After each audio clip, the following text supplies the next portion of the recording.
Hoje nós vamos ter uma aula avançada de negócios, eu e você, porque eu vou ler com você esse artigo do Peter Drucker, do Wall Street Journal. É um artigo que ele postou originalmente, ele publicou originalmente em 1993, tá? Só que é um daqueles artigos que você não vai ler sozinho, então eu vou ler com você aqui, vou te contar como que essas coisas se aplicam para o dia de hoje, quais são os 5 pecados capitais dos negócios, quais que tem a ver com você, quais que só servem para grandes empresas. E para quem não sabe, Peter Drucker é esse cara aqui. Tem uma galera que chama ele de o pai da administração de negócios. É um grande pensador do ramo de negócios aí. Um dos grandes, um dos gigantes, né? Acho que junto com o Michael Porter, talvez seja o maior. E esse artigo é muito bom, cara, porque ele fala de coisas mais avançadas, entendeu? Geralmente são coisas que você não vai achar no YouTube, porque, assim, ó, se você fizer talvez um MBA numa faculdade gringa, em Harvard, Yale, você vai ler coisas assim. Eu fiz administração na FGV de São Paulo, que talvez seja a melhor escola de administração do Brasil, com certeza está nas top 3 ali, nas top 5, e a gente leu o Peter Drucker, mas eu nunca tinha visto esse artigo, por exemplo, que tem umas ideias muito boas nele, tá? Algumas são mais para empresa grande e algumas servem para você também. E eu quero ler com você, não vou ler inteiro, né? Vou passar as principais ideias aqui, porque é importante ter esse tipo de conhecimento, cara. Se você tem um negócio, você pode ficar vendo aí táticas do marketing digital e do micro-SaaS e do bootstrapping, e essas coisas são importantes caso você tenha um negócio bootstrap, um negócio de marketing digital, um negócio de micro-SaaS, mas é importante no fundamento também, né? E não é uma coisa complexa de entender. Você vai ver que... só que são ideias muito boas, tá? Então, o que ele fala aqui? Ele começa o artigo falando que nos últimos anos a gente viu a queda de vários negócios que eram dominantes. A General Motors, a Sears, a IBM. A Sears é um varejista americano, seria uma lojas americanas deles, mais ou menos. É engraçado, né? Porque ninguém mais fala da IBM, da General Motors hoje em dia. Obviamente a GM ainda opera, a IBM ainda operam, mas não são os grandes negócios da vez, porque esse artigo aqui tem 30 anos de idade, né? Tem 32 anos de idade, mas o que ele está falando é que essas empresas caíram porque elas cometeram um dos 5 pecados capitais dos negócios, coisas que você pode evitar. E aí ele já cai direto para o primeiro deles. O primeiro deles, e facilmente o mais comum, é o pecado de idolatrar altas margens de lucro e prêmio de preço, né? Preços premium, preços mais altos do que a média do seu mercado. E aí o que ele fala aqui? Basicamente ele fala que o melhor exemplo que ele tem foi o da Xerox em 1970. É muito legal ver esses artigos antigos, cara, porque ele... Tipo, a Xerox era uma empresa gigantesca na época, né? Hoje em dia já não é mais tão relevante assim. Mas, basicamente, o que ele falou é que eles inventaram a copiadora, por isso que a gente fala, vou passar um Xerox, né? Que pode ter mais de uma conotação, mas aí é a sua mente poluída, a sua mente de quinta série falando. Na verdade, eu vou passar um fax, né? Foi a minha mente poluída, pelo jeito. Enfim, você até hoje fala, passa um Xerox, né? Faz um Xerox aí dessas coisas, porque eles inventaram a copiadora. E poucos produtos industriais, poucas máquinas manufaturadas na história tiveram tanto sucesso. Cara, hoje você fazer um Xerox parece ser uma coisa tão comum, né, casual, mas imagina na época que antes de ter a máquina copiadora, você tinha que ter pessoas no escritório digitando o documento várias vezes para ter cópias dele. Tipo, e aí eles inventaram uma máquina que, tipo, basicamente substitui o trabalho de várias pessoas, né? Antes da IA existir. É muito louco isso. E o que ele fala aqui, cara? Que a Xerox começou a colocar novas features, novas funcionalidades nas máquinas copiadoras deles, e eles sempre cobravam um preço mais alto. Mas isso abriu espaço para a Canon, do Japão, na época que quem fazia concorrentes das empresas americanas era o Japão, hoje em dia é a China, né? Mas na época a Canon do Japão conseguiu fazer uma máquina e cobrar mais barato, e eles conseguiram tomar o mercado americano, e a Xerox mal sobreviveu. Mesma coisa a GM. A GM fazia bons carros na época, era provavelmente a maior, né? junto com a Ford ali. E aí, só que eles tinham uma fixação em margem de lucro. E aí, isso abriu espaço para a Volkswagen, nos anos 70, trazer o Fusca e tomar 10% do mercado americano, mostrando que até nos Estados Unidos tinha demanda para carros pequenos e econômicos em termos de consumo de combustível, né? E aí veio a crise do petróleo e tal, e aí a galera queria comprar carros que consumiam menos combustível, em grande parte porque eram pequenos, né? Geralmente os carros americanos eram muito grandes. Na época tinha o Cadillac, né? Aqueles carros, não eram os SUVs ainda, mas você tinha carros grandes, pesados, e outras empresas de fora trouxeram carros mais leves, portanto mais baratos, que usam menos aço e também mais econômicos em termos de consumo de combustível. E aí, o que ele fala aqui? A lição: idolatrar prêmios de preço, margens de lucro altas, sempre cria um mercado para o competidor. E uma margem de lucro alta nem sempre significa o maior lucro possível. O seu lucro é a margem de lucro multiplicada pelo turnover. O turnover é quantas vezes você gira o seu estoque. O turnover é as vendas, basicamente, né?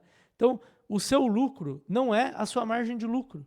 É você ter uma margem de lucro vezes o quanto você vende.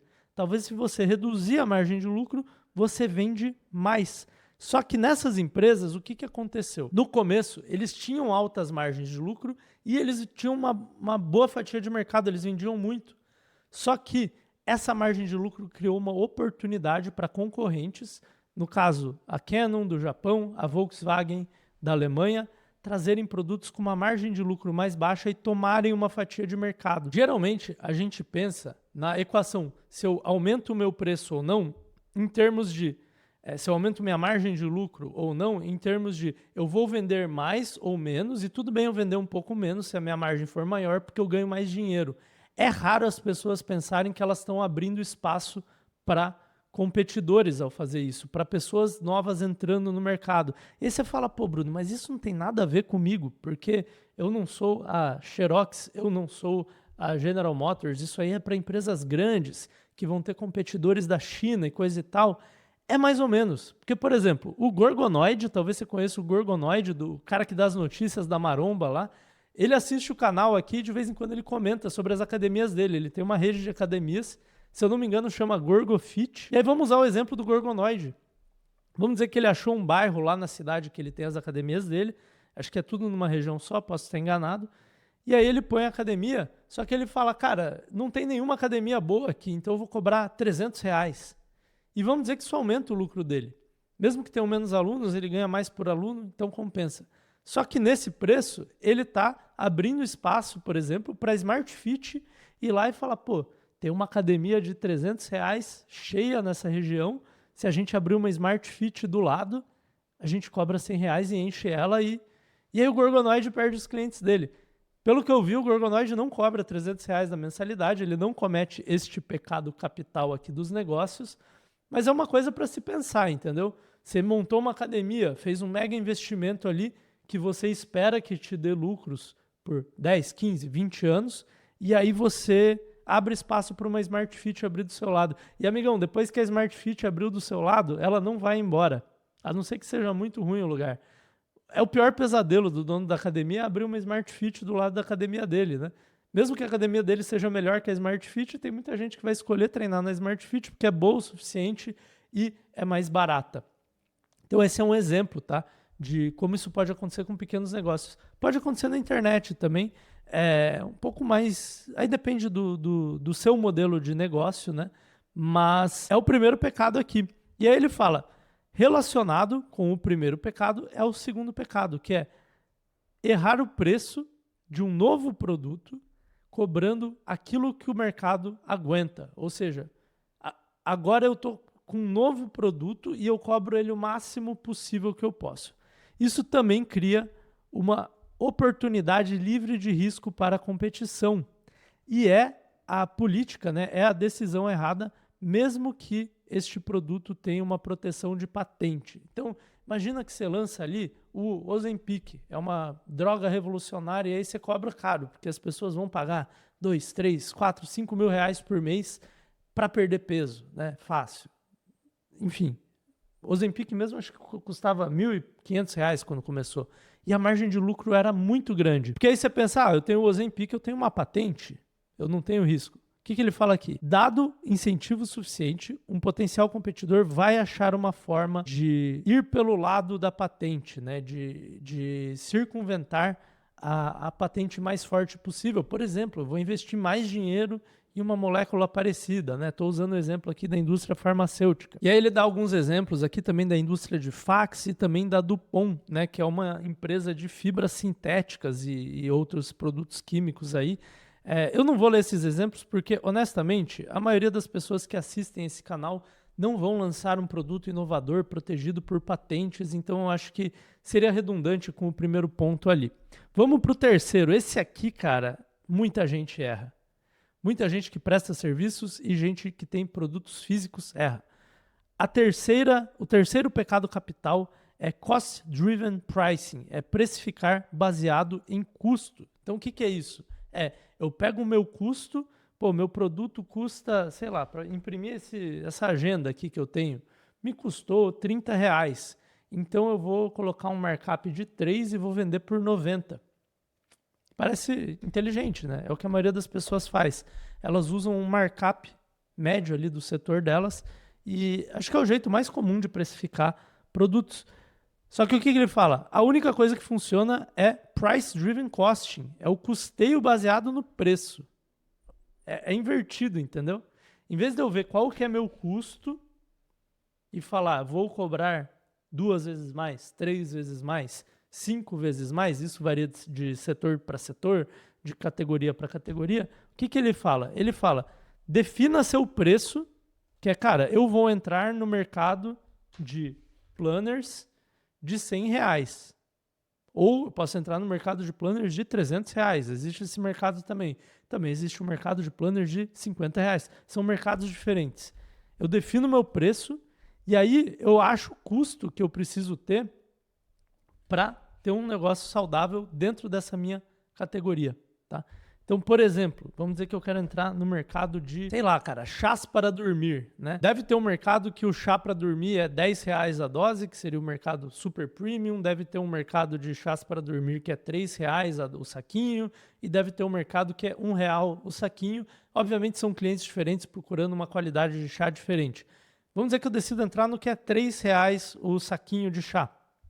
Ou seja, o pacote ali de 10 chás é R$30. O custo que eu tenho com a embalagem, com o produto mesmo, a matéria-prima do chá, ele tem que estar. Eu não posso fazer um produto melhor do que o que aquele preço me permite e ainda ter um negócio saudável, entendeu? Então eu defino qual produto eu vou vender, qual embalagem eu vou ter, quais canais de marketing eu vou utilizar, tudo baseado no custo que eu preciso ter para aquele preço funcionar, entendeu? Você inverte a lógica, basicamente. E aí o que ele fala aqui? A maioria das empresas americanas e quase todas as empresas europeias chegam nos seus preços adicionando os custos e aí colocando uma margem de lucro em cima. E aí, assim que eles colocam o produto no mercado, eles têm que começar a cortar o preço e têm que redesenhar o produto e isso custa muito caro. Daí eles têm perdas, têm prejuízos e, frequentemente, eles têm que tirar do mercado um produto perfeitamente bom porque ele está precificado incorretamente. O argumento deles, nós temos que recuperar nossos custos e fazer um lucro. Tá? Isso aqui, a maioria das empresas americanas e europeias não fazem mais isso. Tá? Esse artigo foi escrito em 1993. As empresas grandes, boa parte delas, as mais profissionais, já fazem precificação diferente hoje, tá? Mas em empresas pequenas e até médias é muito comum isso. É o jeito mais comum de precificar. Provavelmente, se você tem um produto físico, um serviço, hoje você precifica desse jeito aqui. O que ele fala? Isso é verdade, mas é irrelevante. Os seus clientes não veem como o trabalho deles garantir que você tenha um lucro.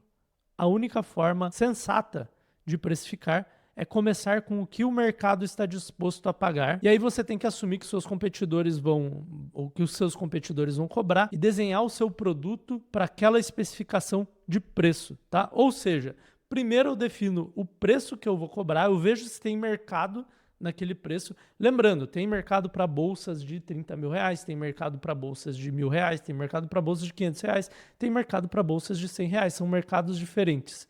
Eu tenho que ver qual mercado eu quero entrar. E aí eu vejo, tem demanda nesse mercado? Vamos dizer que eu escolhi o mercado de bolsas de R$ 500 para entrar. Vou criar a minha marca de bolsas para vender na internet. Tem mercado de bolsas de R$ 500 vendendo pela internet? Descubro lá que tem. Beleza, agora eu preciso desenhar a minha bolsa já sabendo que ela vai que o preço de venda dela vai ser R$ 500 e se a bolsa que eu quero fazer me custa R$ 400 para fazer, eu não vou conseguir com R$ 100 de margem pagar o marketing, pagar o frete, a estrutura da minha empresa, esse tipo de coisa. Então eu tenho que mudar o produto e não o preço. Entendeu? Aqui ele faz uma análise sobre por que esse método de precificação, de ver qual é o seu custo e aí colocar uma margem em cima, matou a indústria de eletrônicos americana, né? Basicamente, os japoneses conseguiam ter um custo menor e aí os produtos americanos ficavam muito caros e aí ninguém comprava e aí todo mundo começou a comprar produtos japoneses nessa época. Não funciona, né? O quarto pecado capital dos negócios é matar a oportunidade de amanhã no altar do negócio de ontem. Não sei se eu traduzi muito bem aqui, mas é algo que ele fala que matou a IBM, tá? A queda da IBM foi paradoxalmente causada pelo seu sucesso. Então, o que acontece aqui? A IBM viu o sucesso da Apple com o computador pessoal e trouxe o seu primeiro PC, né? Personal Computer, seu primeiro computador pessoal para o mercado rapidamente. E aí ele até fala aqui que a galera falava que a IBM era devagar, mas ela foi muito rápida. Ao ver que a Apple teve sucesso com o primeiro Macintosh, né? E aí ela já lançou o produto no mercado. Mas quando a IBM ganhou a liderança no mercado de PCs, né, de computadores pessoais, ela subordinou esse novo negócio, esse novo mercado pela vaca leiteira anterior, que era o computador mainframe, que eram aquelas salas de computadores que as empresas tinham antigamente, né? Aqui o Peter Drucker, ele está falando basicamente o dilema do inovador. Só que olha que interessante, eu vou até procurar aqui. Innovator's Dilemma. O dilema do inovador, que é basicamente aquele conceito, só que cristalizado pelo Clayton Christensen, né? É por que empresas morrem quando surgem inovações disruptivas. E inovações disruptivas são uma coisa muito específica que não é o que a galera fala geralmente. Mas, enfim, outro dia eu faço um vídeo sobre isso. Esse livro foi publicado em 97, tá? Mas o Peter Drucker já estava falando isso em 93, nesse artigo aqui. Ele basicamente falou, cara, se a sua empresa ganha muito dinheiro com uma coisa, e aí surge uma nova oportunidade que cresce mais, mesmo que ela consiga ir atrás dessa oportunidade, ela não dá a atenção necessária. Ela continua nutrindo aquele negócio velho e grande que ela tinha e ela deixa passar a onda e perde o mercado nesse negócio novo e crescente. Aconteceu isso com a Kodak também, que fazia filme, né, câmeras de filme, e perdeu o bonde das câmeras digitais, que depois também se tornou irrelevante porque veio o celular, mas enfim, perdeu muito, talvez uma década ou duas de lucro ali com câmeras digitais, né? E pode acontecer com você também. Por quê? Provavelmente não vai surgir uma inovação disruptiva no seu mercado, que nem a Apple foi para a IBM, que nem a câmera digital foi para a Kodak, mas toda hora tem novas ondas no mercado e às vezes você fica muito apegado a um negócio antigo que está morrendo, tá? Então, por exemplo, se você... Vou dar um exemplo babaca aqui, tá? Mas se você vende cursos de dropshipping, você ganhou muito dinheiro na época, talvez agora você devia vender cursos de IA. E é um exemplo babaca porque o cara que sabe de dropshipping não sabe nada de IA, mas a gente sabe que quem dá cursos de dropshipping dá curso de IA, dá curso do que está dando dinheiro agora, tá? Então foi um exemplo meio meia boca, mas a questão é, às vezes você tem um negócio sólido no mercado que não está indo tão bem e surge uma coisa nova que cresce mais no mercado adjacente, às vezes você até faz ela, mas você continua dando atenção ao antigo. E o antigo está numa curva de declínio, não por culpa sua, mas porque o mercado está em declínio.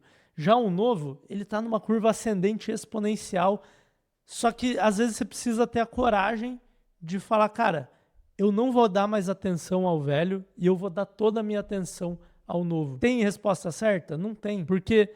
Às vezes você perde o velho que dava muito dinheiro e você não consegue ganhar um novo. Mas também se você ficar só no velho, talvez não sobre nada lá na frente, ou sobre muito pouco. Então assim, se você tem um negócio de internet, tem boas chances que você tem que ir vendo novas ondas de oportunidade e monitorando se a sua onda de oportunidade, ela ainda é boa. Tem um caso muito legal que eu gosto de dar, que é do Bruno Piscinini, que é um criador. Deixa eu colocar ele aqui até. É esse cara aqui, ó. Esse cara, ele já se reinventou 1000 vezes, cara. Hoje ele cria conteúdo sobre inteligência artificial. Só que em 2015 ele criava conteúdo sobre nômade digital, entendeu? E aí, no meio, em 2020, ali era marketing digital para profissionais, arquitetos, médicos, nutricionistas. E, assim, ele foi muito esperto, né? Porque ele foi pegando essas ondas novas, em vez de ficar preso lá, não, eu sou nômade digital, vou continuar falando de nômade digital. É muito difícil hoje você crescer muito como nômade digital, pelo menos como era na época. Na época era uma coisa muito sexy. É muito difícil você crescer hoje ensinando marketing digital para profissionais liberais, porque em 2020 era uma novidade, pandemia, todo mundo tendo que criar Instagram. A maioria das pessoas, dos médicos, nutricionistas, personal trainers, não sabia fazer isso. Hoje já é óbvio para eles que eles têm que fazer isso.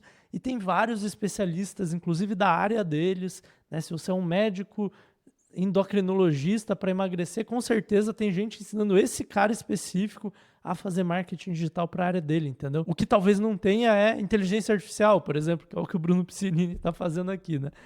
Isso vale também para outros tipos de coisa, não só para conteúdo, curso online. Serve para softwares, então tem fases de produtos de software também. Isso serve para produtos físicos. Produtos físicos tende a ser mais estável, tá? Mas existem épocas em que certos produtos físicos estão mais na moda do que outros. Então, assim, já teve a época da caixa de assinatura, né? Quem se lembra disso? Foi lá para 2011, 2013.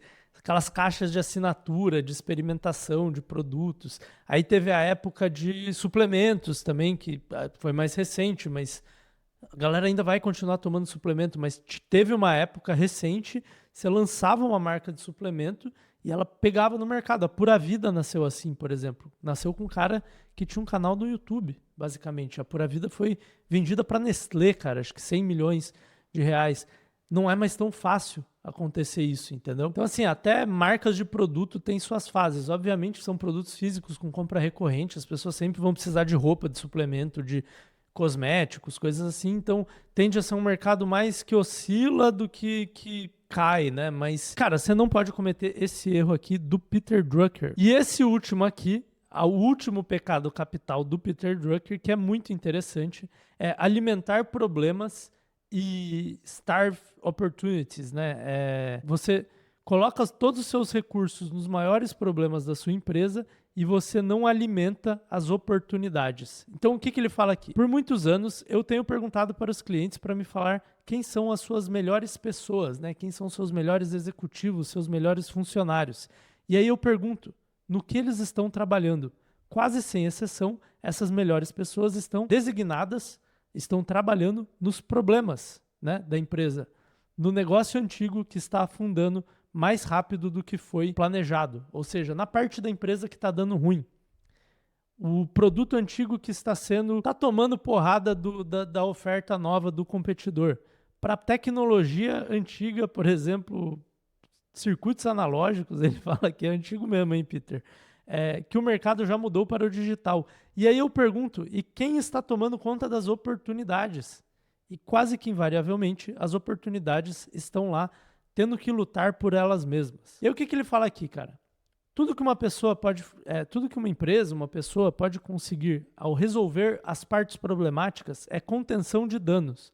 Só as oportunidades produzem resultados e crescimento. E além disso, as oportunidades são tão difíceis e demandantes quanto os problemas. Então, primeiro, faça uma lista das oportunidades que o negócio tem e garanta que cada uma está adequadamente com os recursos necessários ali, né? Com as pessoas necessárias, com o dinheiro suficiente, etc. Só depois disso você deve fazer uma lista dos problemas e aí se preocupar em colocar boas pessoas para resolvê-los. Então assim, cara, se você tem um canal de marketing que está morrendo, por exemplo, meu Instagram está ninguém mais vê meus stories. Você pode ficar lá fazendo stories, tentando recuperar.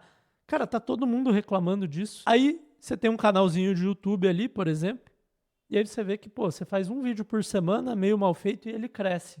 E aí você vai falar com outras pessoas que estão fazendo canais de YouTube, você vê que tá dando bom para elas também. Elas estão crescendo o canal, tá tendo vendas. Tô dando um exemplo aqui, tá? Ou um TikTok, tá indo bem. E aí você faz o quê? Você gasta a maior parte do seu tempo lá no Instagram, porque um dia você já teve 20 mil pessoas numa live e ele tem 400 mil seguidores, seu engajamento era muito maior. E você não quer tomar aquela porrada no ego de falar, cara, foda-se isso aqui, não tá mais dando certo, vou para onde tá dando certo, né? Ou mesmo que você não tenha uma coisa que tá dando certo, você vê o que outras pessoas ali do seu ramo falam, pô, isso aqui tá dando muito certo agora. E aí talvez você não começou um canal de YouTube, né, que nem eu dei de exemplo, você pode ir lá e fazer. Pô, tá dando certo para todo mundo, vou investir meu tempo aqui, que é onde tá dando bom, e não lá, que é onde tá dando ruim, tá? Isso aqui foi um exemplo, vai variar de mercado para mercado, mas acho que é um exemplo que realmente está muita gente falando aí, pelo menos os criadores de conteúdo estão falando disso, mas isso vale também para tipo de anúncio, isso vale também para marketing de influência, tem época que dá mais certo, tem época que dá menos certo, o GC, tipos de produto, faixas de preço de produto, se é low ticket, se é high ticket, esse tipo de coisa. Métodos de venda, vou fazer um funil, ou vou fazer um lançamento grátis, ou um lançamento pago, ou time comercial, ou Amazon versus Mercado Livre versus loja própria versus Google SEO. Você me entendeu, né? Coloca seu recurso onde tem oportunidades e não só tentando voltar para um passado que não existe mais. E aí o Peter Drucker termina o artigo aqui falando tudo que eu falei nesse artigo é sabido por gerações. E é por isso que esse artigo é tão bom ainda hoje, porque valia há gerações atrás, em 1950, 1970, e ainda vale hoje, né? Tudo já foi amplamente provado por décadas de experiência e não há desculpas para os administradores, para os gestores, para os executivos em se entreter nesses 5 pecados mortais. Eles são tentações que devem ser resistidas. O que ele termina aqui dizendo? Ele termina, cara, você já sabe disso. No fundo você sabe. Só que alguma coisa ali te dá de tentação, é uma coisa emocional quase. É, pô, eu não quero perder aquilo que eu já tive antes, como no último exemplo. É, cara, eu gosto de ter um negócio de margem alta, mesmo sem olhar se talvez eu não estou criando uma oportunidade para um competidor. É, cara, eu queria que meu produto fosse desse jeito aqui, e aí eu queria ter um markup de tanto, e eu vou precificar ele assim. E aí você fica reclamando que o cliente não compra. Pode acontecer também. São coisas do ego às vezes, entendeu? Você não quer deixar seu produto pior para ele funcionar naquele preço, mesmo que seu cliente não ache isso ruim. Você não quer ter uma margem menor, mesmo que você vai vender mais. Você não quer ter que mudar o seu negócio para as novas oportunidades em vez de recuperar aquilo que você já teve antes e ficar numa zona de conforto aí, né? Como dizem os coaches aí, né? Então é isso, cara. O Peter Drucker, ele é um grande coach falando saia da sua zona de conforto. Acho que essa é a conclusão desse vídeo. Se você gostou desse vídeo e você produz conteúdo, eu vou deixar um vídeo aqui sobre coisas emocionais também que estão te ferrando no mundo do conteúdo, que é o jogo mental do conteúdo, tá? Que eu falo das principais bloqueios emocionais que você tem quando você vai produzir conteúdo. Esse aqui é tipo os pecados mortais do conteúdo, vamos dizer assim. Te vejo nesse vídeo.